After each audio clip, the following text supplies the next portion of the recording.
Welcome back to my YouTube channel Srishti's SST classes. हम लोग पढ़ रहे थे क्लास 10 ज्योग्राफी के चैप्टर 1 रिसोर्स एंड डेवलपमेंट के बारे में। आज का हम लोगों का टॉपिक है सॉइल इरोजन एंड कंजर्वेशन। तो चलिए शुरू करते हैं। सबसे पहले what is soil erosion? The denudation of soil cover and subsequent washing down is termed as soil erosion. यहाँ पे मैंने दो टर्म अंडरलाइन किया है, आप इसे ध्यान से समझिए। Denudation of soil cover, इसका मतलब क्या? जो हमारा top most layer of soil है, top layer of soil due to some natural actions यानी कि विंड, ग्लेशियर, वाटर, इन सब नेचुरल फोर्सेस के कारण क्या होगा, हमारा टॉप लेयर ऑफ सॉइल खराब हो जाएगा, इसमें क्रैक्स आ जाएंगी। अब अगर क्रैक्स आ गई तो वो सॉइल लूज हो जाएगा, उसकी फर्टिलिटी खराब हो जाएगी। और जब बारिश होगी जब, तो वहाँ पे क्या होगा, जब पानी का फ्लो होगा तो वो सब्सिक्वेंट वॉशिंग डाउन यानी कि सॉइल की लूज होने की वजह से जब रेन वाटर आएगी तो वो तुरंत उसको बहा के ले जाएगा, जिसके कारण से हमारा सॉइल इरोड हो जाएगा। तो ये था soil erosion. Now causes of soil erosion. Soil is a part of land. Soil भी तो एक लैंड का ही पार्ट है। तो हम लोगों ने लैंड डिग्रेडेशन के कॉजेज तो पढ़ चुके हैं, सेम वही चीजें हम लोग पढ़ेंगे कॉजेज ऑफ सॉइल इरोजन में। पहला देखिए डिफॉरेस्टेशन। डिफॉरेस्टेशन रूट कॉज है सॉइल इरोजन का, and it is also the root cause of land degradation also. क्योंकि हम लोग कुछ भी करते हैं, सबसे पहले हम लोगों को क्या करना पड़ता है, डिफॉरेस्टेशन करना पड़ता है। अगर हम लोग कंस्ट्रक्शन का वर्क करते हैं उस लैंड पे, उसके लिए भी हम लोगों को डिफॉरेस्टेशन करना पड़ता है। अगर हम लोग माइनिंग करते हैं उसके लिए भी डिफॉरेस्टेशन करना पड़ता है। यानी कि कुछ भी हम लोग वर्क करें उसके लिए सबसे पहले हम लोगों को डिफॉरेस्टेशन करना होगा।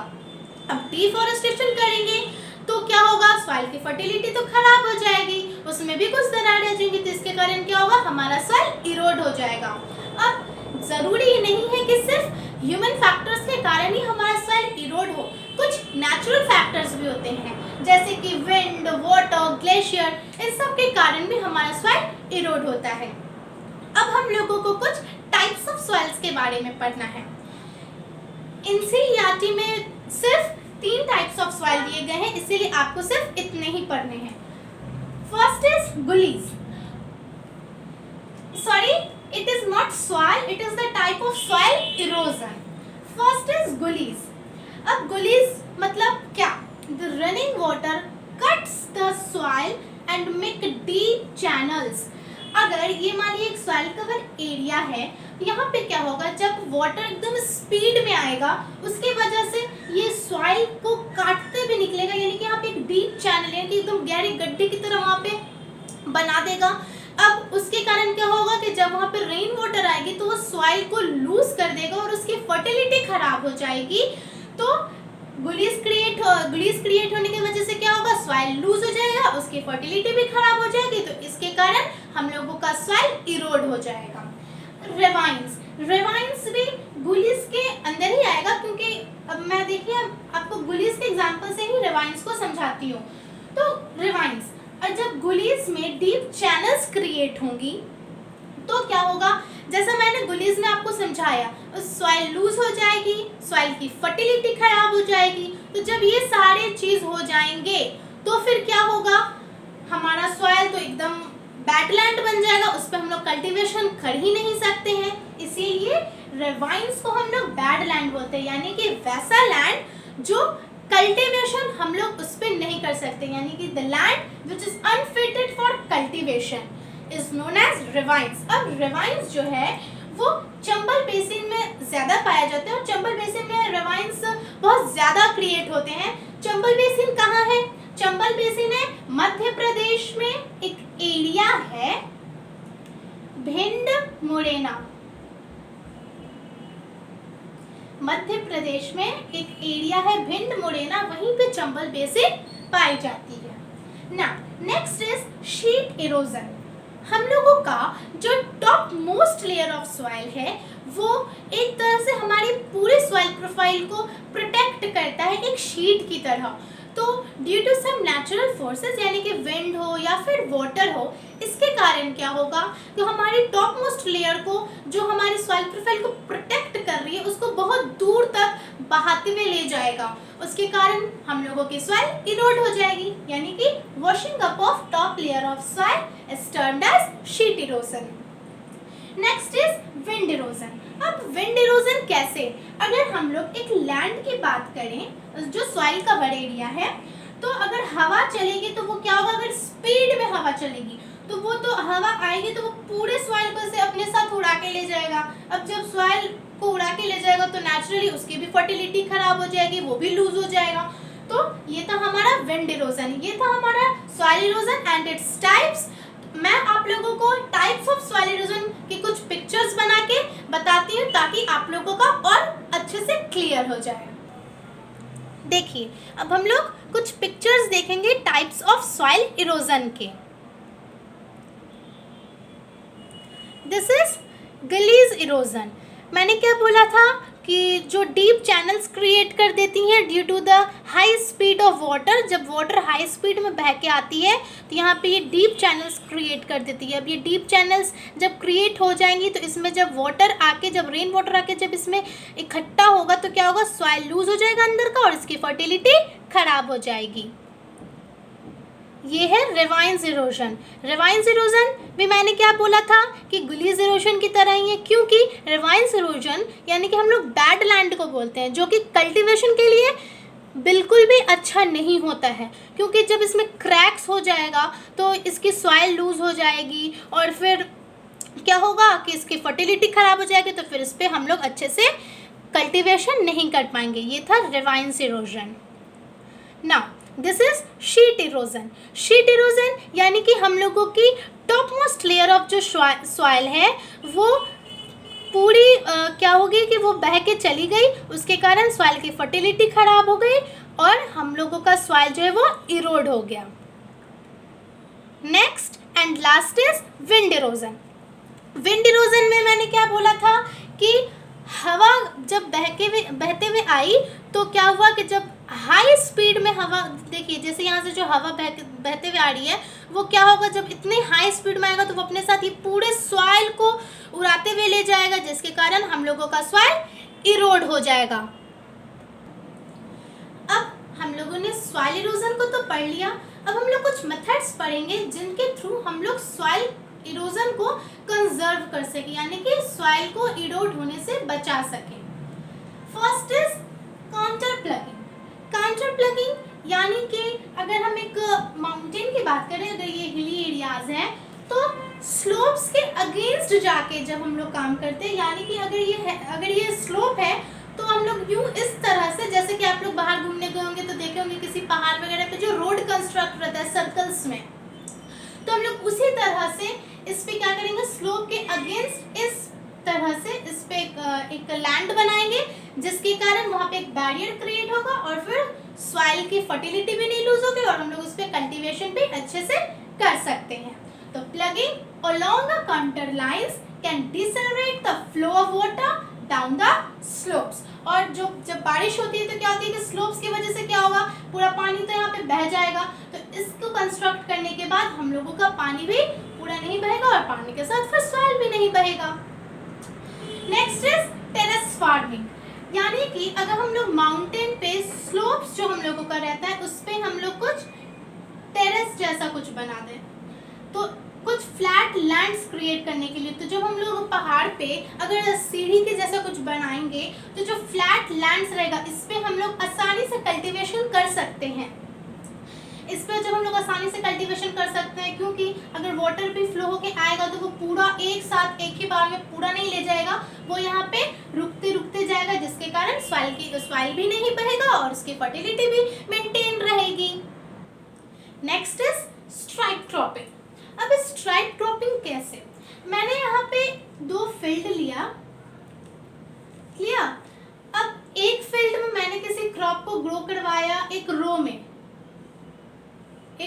क्रॉप को ग्रो करवाया और इसमें रैंडमली कहीं पे भी एक क्रॉप को लिया और रैंडमली कहीं पे भी इसे रख के इसे ग्रो करवा दिया। तो इसमें क्या होगा कि जब रन ऑफ वाटर होगा या फिर जब विंड ब्लो करेगा तो इस सॉइल जो इसमें हो जाएगा वो हमारा पूरा इरोड हो जाएगा, क्योंकि किसी के बीच में कम स्पेस रहेगा, किसी में ज़्यादा रहेगा, तो ना ही किसी क्रॉप की अच्छे से ग्रोथ हो पाएगी, और हमारा फिर क्या होगा कि और ना ही कोई क्रॉप जो है सॉइल के न्यूट्रिएंट्स को अच्छे से ले पाएगा। तो इसके वजह से क्या होगा, हमारा सॉइल इरोड हो जाएगा। बट अगर हम लोग किसी एक फील्ड में एक रो में क्रॉप को अगर लगाते हैं तो ये हमारा इवन वे में एक क्रॉप लगा हुआ है, और ये एक बैरियर का काम करेगा, जिसके कारण हमारी सारे क्रॉप्स की जो है वो ग्रोथ भी अच्छे से होगी, और वो जो सॉइल से न्यूट्रिएंट्स ले रहे हैं वो भी अच्छे से ले पाएंगे।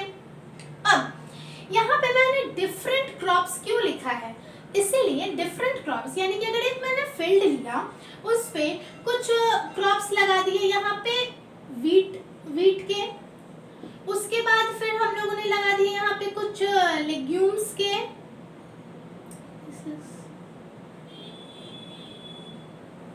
कुछ लेग्यूम्स लगा दिए, फिर अगेन हम लोगों ने यहाँ पे क्या किए कि वीट के क्रॉप लगा दिए। इसकी हाइट तो इतनी ही है, फिर उस लेग्यूम्स की हाइट बस इतनी ही हुई। उसके कारण क्या हुआ कि दोनों क्रॉप अलग अलग टाइप के न्यूट्रिएंट्स लेंगे सॉइल से, और यहाँ पे मैंने वीट लगाया, फिर लेग्यूम्स लगाया, एंड फिर अगेन यहाँ पे मैंने वीट लगा दिया।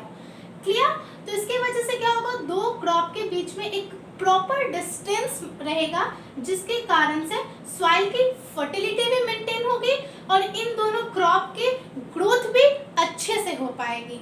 क्लियर? तो ये था stripe cropping. Now the next and the last is shelter beds. Shelter beds यानी कि हम लोग एक सीरीज में किसी भी ट्रीज को या फिर श्रब्स को लगाते हैं। तो इसमें फिर हम लोग क्या बोलेंगे कि एक अगर मैंने फील्ड लिया जो कि सॉइल कवर है, यहाँ पे हम लोगों ने क्रॉप लगाया, तो इसके चारों तरफ जो क्या होगा, ये पूरा हम लोग यहाँ पे ट्रीज यहाँ पे ग्रोन करवा देंगे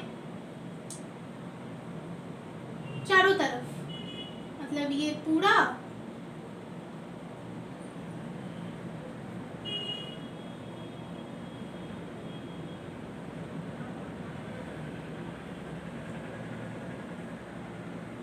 यहाँ पे ट्रीज को ग्रोन करवाने से क्या मतलब है, यहाँ पे हम लोग क्यों ट्रीज को ग्रोन करवाएंगे, इसीलिए to reduce the wind speed, क्योंकि जब हवा आए यहाँ पे तो वो डायरेक्ट फील्ड में आके हम लोगों के सॉइल को ना उड़ा के ले जाए। ये ट्री क्या करेंगी, उसके हवा को यहाँ पे रोकेगी, जिसकी वजह से धीरे धीरे फील्ड में हवा आएगी और इससे हम लोगों का सॉइल इरोड भी नहीं होगा। एक और पॉइंट मैं स्ट्राइप क्रॉपिंग में बताना चाहूंगी कि अगर कोई फील्ड है, जैसे मैंने बोला कि यहाँ पे इवन डिस्ट्रीब्यूशन में रो वाइज लगाया, तो जब हम लोग डिस्ट्रीब्यूट करेंगे तो इसमें बैरियर्स के लिए हम लोग यहाँ पे कुछ ट्रीज, ग्रास या फिर स्टोन्स भी लगा के एक बैरियर हम लोग बना सकते हैं, ताकि सारे क्रॉप्स को प्रॉपर न्यूट्रिएंट्स भी मिले सॉइल से और उसके ग्रोथ भी जो है वो अच्छे से हो। तो ये था हमारा methods to prevent soil erosion. मैं आप लोगों को पिक्चर्स दिखाऊंगी ताकि आप लोगों का ये और अच्छे से क्लियर हो सके। चलिए अब हम लोग कुछ पिक्चर्स के द्वारा समझते हैं types of agriculture to prevent soil erosion. देखिए पहला है कंटर प्लगिंग। किस तरह से यहाँ पे ये जो स्लोप्स है इस पे हम लोगों ने एक राउंड करके यानी कि स्लोप के अगेंस्ट जाके इस पे हल्के अच्छे से इस पे रोड कंस्ट्रक्ट किए, ताकि हम लोग इस पे कल्टीवेशन कर सके और ये जो है ये हमारे बैरियर्स के काम करते हैं। तो ये था contour ploughing. Now next one is terrace farming. Terrace farming में हम लोग स्लोप्स पे सीढ़ी बनाते हैं, इस तरह से सीढ़ी बनाते हैं ताकि हम लोग इसके फ्लैट सरफेस पे अच्छे से कल्टीवेशन कर सकें, और ये भी एक बैरियर की तरह काम करते हैं कि जब रन ऑफ वाटर हो तो वो स्लोप के कारण पूरा बहा के ना ले जाए, ये सीढ़ी के वजह से वहाँ पे वो बैरियर का काम करे और सॉइल की जो फर्टिलिटी है वो उसको भी खराब ना होने दे। Now next is stripe cropping. देखिए किस तरह से यहाँ पे अलग अलग क्रॉप यहाँ पे आप लोग कलर के से देख सकते हैं कि किस तरह से अलग अलग क्रॉप हम लोगों ने यहाँ पे ग्रो करवाया है और एक रो में क्रॉप को ग्रो करवाया है। क्लियर? तो रो में क्रॉप को ग्रो करवाया है, इसका मतलब कि यहाँ पे सारे क्रॉप के जो है वो अच्छे से सारा क्रॉप सॉइल से न्यूट्रिएंट्स ले पाएगा और ड्यू टू डिस्टेंस वो अच्छे से ग्रो भी कर पाएगा। ये था stripe cropping. Now next and the last is shelter belts. Shelter belts देखिए किस तरह से यहाँ पे एक फील्ड के चारों तरफ पेड़ पौधे लगे हुए हैं to reduce the speed of wind or to reduce the speed of run of water, ताकि कोई भी अगर हवा बहे या फिर पानी आए स्पीड में तो वो डायरेक्ट फील्ड में आके सॉइल को ना इरोड कर दे। वो जो ट्रीज़ हैं वो एक बैरियर का काम करती हैं ताकि हम लोगों का सॉइल जो है वो इरोड ना हो। तो इस तरह से हम लोगों ने सॉइल कंजर्वेशन यानी कि methods to conserve soil erosion हम लोगों ने क्लियर कर। तो इस तरह से आज हम लोगों का ये चैप्टर फिनिश होता है। तो इस चैप्टर का कंप्लीट नोट्स मैंने अपने वीडियो पार्ट 1 में डाल रखा है। तो आई होप कि आप लोगों ने उस वहाँ से नोट्स को लिख लिए होंगे और नोट्स को लिखने के बाद इस चैप्टर का कंप्लीट एक्सप्लेनेशन आप लोग मेरी वीडियो से अच्छे से देख सकते हैं। तो नेक्स्ट वीडियो में मैं मिलती हूँ नेक्स्ट चैप्टर के